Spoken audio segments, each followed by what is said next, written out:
വൈകിട്ട് പാർട്ടി തുടങ്ങാൻ നേരായി. ഗൗരി റെഡിയായിട്ട് റൂമിൽ നിന്ന് വന്നില്ലേ ഇതുവരെ? അങ്കിൾ ആൻറ്റിയോട് ചോദിച്ചു. ആ, റെഡിയാവാൻ പോയതാ ചേട്ടാ, ഇതുവരെ വന്നിട്ടില്ല.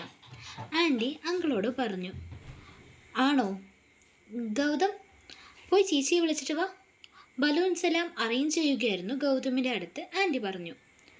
അവൻ അവിടെ ഒരു കാര്യം ചെയ്യുകയല്ലേ ചിത്ര, അവനത് ചെയ്യട്ടെ. സൂരജ് ഇവിടെ വെറുതെ ഇരിക്കല്ലേ, അവൻ പോയി മോളെ വിളിച്ചോളും. മോനെ സൂരജെ, നീ പോയി ഗൗരി മോളെ വിളിച്ചിട്ട് വാ, സൂരജിൻ്റെ അമ്മ അവളോട് പറഞ്ഞു. അയ്യടാ, ഇപ്പം ഞാൻ നിന്നെ വിളിക്കാട്ടോ എൻ്റെ ചേച്ചിയെ വിടാൻ എന്ന് ഗൗതമ മനസ്സിൽ പറഞ്ഞു. അത് കേൾക്കാൻ കാത്തിരിക്കുന്ന പോലെ സൂരജ് ഗൗരിയുടെ റൂമിലേക്ക് പോകാൻ നിന്നു. ചേട്ടാ ഇങ്ങോട്ട് വന്നേ എന്ന് ഗൗതം നൈസായിട്ട് അവനെ അടുത്തേക്ക് വിളിച്ചു. എന്നിട്ട് അവൻ്റെ കയ്യിലൂടെ ബലൂൺ കൊടുത്തു. ഏട്ടാ, ഇതൊക്കെ അറേഞ്ച് ചെയ്ത് വെക്ക്, ഞാൻ പോയി എൻ്റെ ചേച്ചിയെ വിളിച്ചിട്ട് വരാം എന്ന് പറഞ്ഞു. ഇത് കേട്ടതും സൂരജിൻ്റെ അമ്മ അവനോട് ചോദിച്ചു, നീ ഇവിടെ അതെല്ലാം അറേഞ്ച് ചെയ്യുകയായിരുന്നില്ലേ? നിനക്ക് തന്നെ മുഴുവൻ ചെയ്യാനുള്ളതല്ലുള്ളൂ, അവൻ പോയി ഗൗരിയെ വിളിച്ചോളൂ എന്ന്. ഞാൻ പറഞ്ഞല്ലോ വല്യമ്മ, ഞാൻ പോയി എൻ്റെ ചേച്ചിയെ വിളിച്ചോളാമെന്ന്. എൻ്റെ ചേച്ചിക്കും അതാ ഇഷ്ടം. വല്യമ്മയ്ക്ക് എന്താ സൂരജേട്ടൻ തന്നെ പോയി വിളിക്കണമെന്ന് ഇത്ര വാശി? ഗൗതം അവരോട് മുഖത്ത് നോക്കി ചോദിച്ചു. ഞാനല്ലല്ലോ വാശി പിടിക്കുന്നേ, നീ തന്നെയല്ലേ നിനക്ക് പോയി വിളിക്കണമെന്ന് വാശി പിടിക്കുന്നത്? അവർ തിരിച്ചും ഗൗതമിനോട് ചോദിച്ചു. അതേലോ, എൻ്റെ ചേച്ചി ഞാൻ തന്നെ പോയി വിളിച്ചിട്ട് വരാം എന്നുള്ളത് എൻ്റെ വാശി തന്നെയാണ്. അവനും വിട്ടുകൊടുത്തില്ല. അതിപ്പോൾ ആരെന്ത് പറഞ്ഞാലും ശരി, ഞാൻ തന്നെ പോവുകയുള്ളൂ. അത് എൻ്റെ ചേച്ചിയാണ്. ഗൗതം അത് പറഞ്ഞതും അവൻ്റെ മുമ്പിൽ ജയിക്കാനെന്ന വണ്ണം സൂരജിൻ്റെ അമ്മ പറഞ്ഞു. സ്വന്തം ചേച്ചിയൊന്നുമല്ലല്ലോ നിൻ്റെ അതിന് എന്ന്. സുഭദ്ര, നിർത്ത്, നീ എന്താ ഇത് പറഞ്ഞു പോകുന്നേ? ഗൗരിമോൾ അവൻ്റെ സ്വന്തം ചേച്ചി തന്നെയാണ്. ഗൗരിയും ഗൗതം ഞങ്ങൾക്ക് ഒരുപോലെ തന്നെയാണ്, ഗൗതമിൻ്റെ അച്ഛൻ സുഭദ്രയോട് പറഞ്ഞു. അയ്യോ ചേട്ടാ, ഞാൻ അങ്ങനെയൊന്നല്ല ഉദ്ദേശിച്ചത് എന്ന് പറഞ്ഞ് അവരുരുണ്ട് കളിക്കാൻ തുടങ്ങി. നീ എങ്ങനെ ഉദ്ദേശിച്ചതാണെങ്കിലും നീ ഇനിയൊന്നും ഇപ്പോൾ കൂടുതലായിട്ട് പറയണ്ട. പിന്നെ വയസ്സായ ആ ചെക്കൻ പോകുന്നതിനേക്കാൾ നല്ലത് ഈ ചെറിയ കുട്ടി പോകുന്നത് തന്നെയാണ്. മോനെ ഗൗതം, നീ പോയി നിൻ്റെ ചേച്ചിയെ വിളിച്ചിട്ട് വാ, ബാക്കിയുള്ളത് ഞാനും നിൻ്റെ അച്ഛനും കൂടെ ചെയ്തോളാം എന്ന് ഗൗരിയുടെ അച്ഛൻ ഗൗതമിനോട് പറഞ്ഞു. ഗൗരിയുടെ അച്ഛൻ അങ്ങനെ പറഞ്ഞത് സുഭദ്രയ്ക്കാകെ ചമ്മലായി. സത്യത്തിൽ ഗൗതമിൻ്റെ മുമ്പിൽ.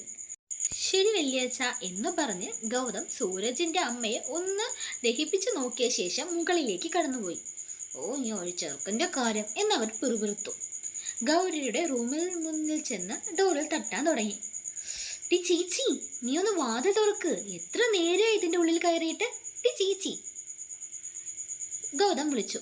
ഗൗരി വന്ന് വാതിൽ തുറന്നും ഗൗതം അവളെ ഒന്ന് നോക്കി. ഒരു റെഡ് കളർ ഫാൻസി സാരി ഉടുത്ത് നിൽക്കുകയായിരുന്നു ഗൗരി. ഗൗതം വേഗം ഗൗരിയുടെ കയ്യിൽ പിടിച്ച് റൂമിലേക്ക് പോയി. ടി ചേച്ചി, ഇത് ശിവേട്ടമായി തന്ന സാരിയല്ലേ? അതേലോ. എടി, അപ്പോൾ ആ വലിയമ്മ അവരുടെ സൂരജ് മോനൊക്കെ എടുത്തുന്ന ഡ്രസ്സ് അതാ ഇടാന്ന് പറഞ്ഞത്, അതെവിടെ? അതോ, ഞാനത് കബോർഡിൽ വെച്ച് പൂട്ടി, ഗൗരി ഗൗതമിനോട് നിസാര മട്ടിൽ പറഞ്ഞു. അയ്യവ, നീ എൻ്റെ ചേച്ചി തന്നെയാണ്, ഗൗതം പറഞ്ഞു. അതൊക്കെ പോട്ടെ, നീ സാരി എനിക്ക് ഇങ്ങനെയുണ്ടെന്ന് പറ.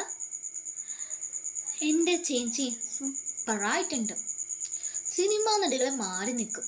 അതെങ്ങനെ? എൻ്റെ ശിവേട്ടൻ്റെ സെലക്ഷൻ അല്ലേ, അടിപൊളി ആവാതിരിക്കോ? അല്ല, ആ വല്യമ്മയില്ലേ എന്തൊക്കെയോ പ്ലാൻ ചെയ്യുന്നുണ്ട് കേട്ടാ, നീ ഒന്ന് സൂക്ഷിച്ചോ, ഗൗതം ഗൗരിയോട് പറഞ്ഞു. അവരെങ്ങനെയെങ്കിലും നിന്നെ അവരുടെ സൂരജ് മോനെ കൊണ്ട് കെട്ടിക്കാൻ നോക്കുക.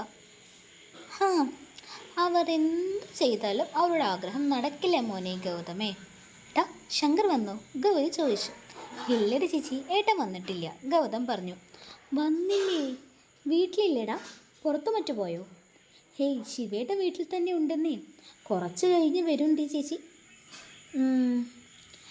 ഞാനിത് ഉടുത്ത് വരുമ്പോൾ ശങ്കർ അവിടെ ഉണ്ടാവണമെന്ന് വിചാരിച്ചു, ഗൗരി പറഞ്ഞു.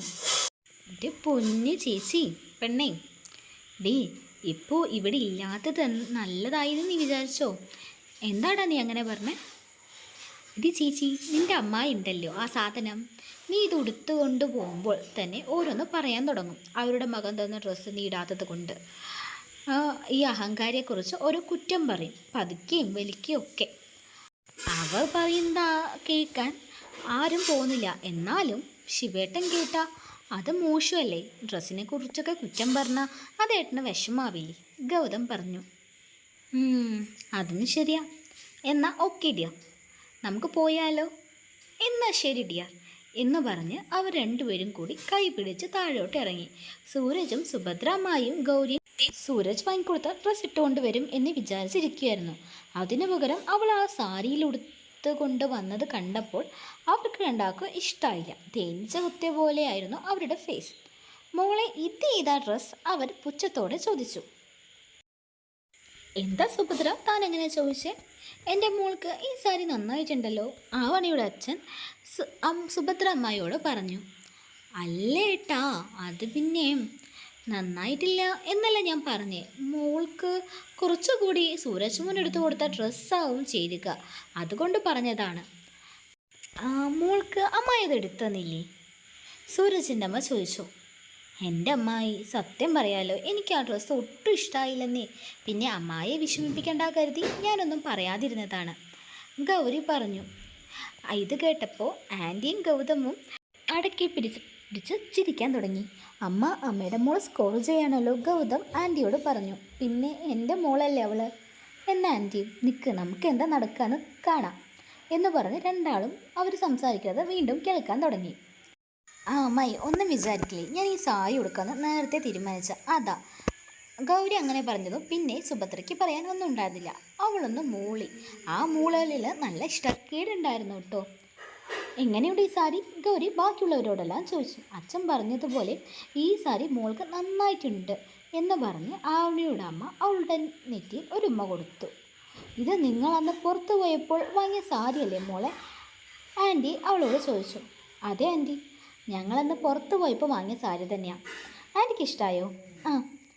മോൾക്ക് ഈ സാരി നന്നായി ചേരുന്നുണ്ട് കേട്ടോ, മോൾക്ക് വേണ്ടി തയ്പ്പിച്ച പോലെയുണ്ട്, ആൻറ്റി പറഞ്ഞു. ഈ സമയം ഗൗതം ശിവേട്ടൻ്റെ വീട്ടിലേക്ക് പോയിട്ടുണ്ടായിരുന്നു. ശിവേട്ട എവിടെയാ? വേഗം വായോ റെഡിയായിട്ട്, അവൻ പറഞ്ഞു.